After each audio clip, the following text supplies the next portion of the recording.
Kaya dalagang Pilipina yan si Janelle kasi mabagal po talaga siyang kumain. Minsan naaabutan ng ligpitan, kaya hindi na siya nagkaroon ng jowa kasi may kasabihan tayo na kapag pinagliligpitan, napag-iiwanan, nawawalan ng jowa. Kaya si Janelle, dalagang-dalaga pa yan si Janelle.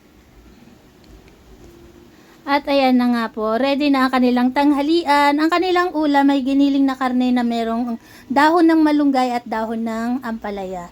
Kaya ngayon naman ay kakain na sila at bago ang lahat, magpe-pray muna ang kanilang kuya Barako. Barak, pray na dito sa bangko. Barak, pray na sa bangko. Pray na. Go. Panginoon, magandang tanghali po sa inyo. Kami po ay nagpapasalamat sa pagkain na pinagkalugin po sa amin sa mga sandali ito. Salamat po sa marami po mga blessing. Pinupuri po namin kayo. Amen. Good boy, Barak.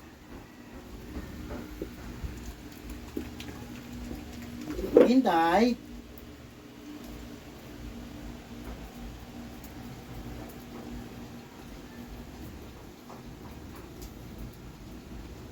Naghanap kay Shelo yun, nasa ilalim ng Papa Pear na nila.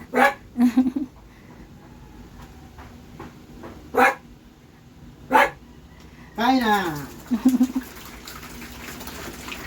O, bakante isa.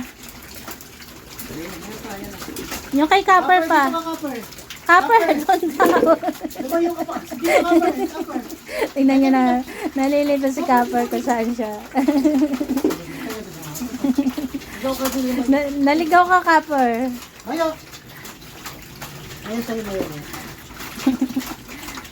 Ayan, makikita nyo po, kahit may gulay yung kanilang pagkain, magana pa rin silang kumain. Kasi sanay po silang kumakain ng gulay.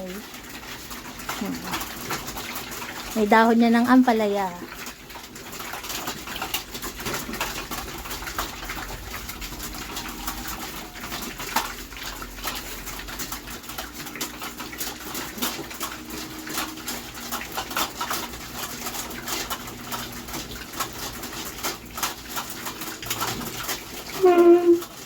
Meron pa ako ditong extrang dahon ng ampalaya kasi maraming kinuha yung tatay ko na dahon. Ngayon, hinimay-himay ko na para hindi siya madaling malanta. Tapos nilagay ko dito sa plastic. Ito siya. Tinanguan ng kanilang lolo. Ayan, kung makikita nyo po, ayan. Kumbaga, hinati ko lang kasi para kinabukasan, meron pa uli silang magagamit.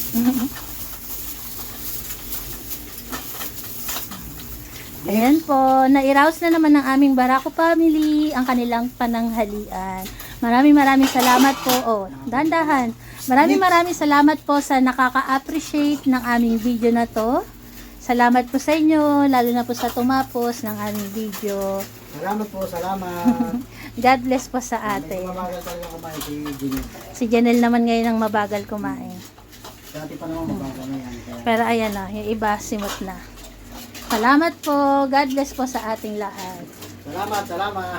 Si Shelo natawid na rin sa kanila. Naninimot na rin doon si Shelo ko eh. Oh. Baby, busog na si Shelo. Busog siya, marami kanyan. At tapusin nga po pala natin ang video kasi baka may mag-alala bakit si Janelle hindi pa tapos yung pagkain. Ganyan po talaga si Janelle, mabagal talaga siyang kumain. Pero makikita nyo po, ayan, nauubos naman ni Janelle yung kanyang pagkain. Dami nga lang nag-iintay. Kapag yan lumingon si Janelle, ubos ang pagkain. Pag lumingon ka, ubos ka. Kaya tingnan nyo po isang lingon lang ni Janelle dyan. Ang dami na susunggab dyan. Mga abangers kaso sinisimot naman ni Janelle. Lahat po simot ang kanilang pagkain, walang natira. Ayan, lahat. Si Janelle na lang talaga. Kaya dalagang Pilipina yan si Janelle kasi mabagal po talaga siyang kumain. Minsan naaabutan ng ligpitan, kaya hindi na siya nagkaroon ng jowa kasi may kasabihan tayo na kapag pinagliligpitan, napag-iiwanan, nawawalan ng jowa. Kaya si Janelle, dalagan-dalaga pa yan si Janelle. Lagi kasi na napagliligpitan.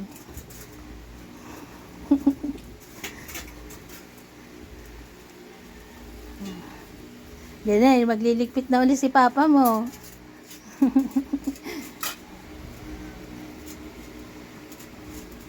Bagal eh.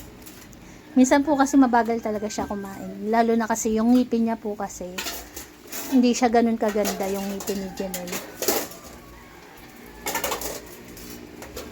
Ayun naman ang side effect sa kanya ng distemper niya. Yung ngipin niya na nilaw. Parang nabulok lahat.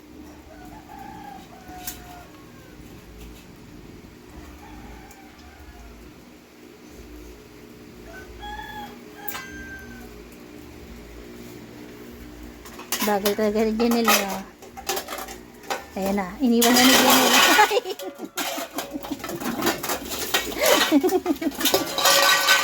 Ano nga, hula.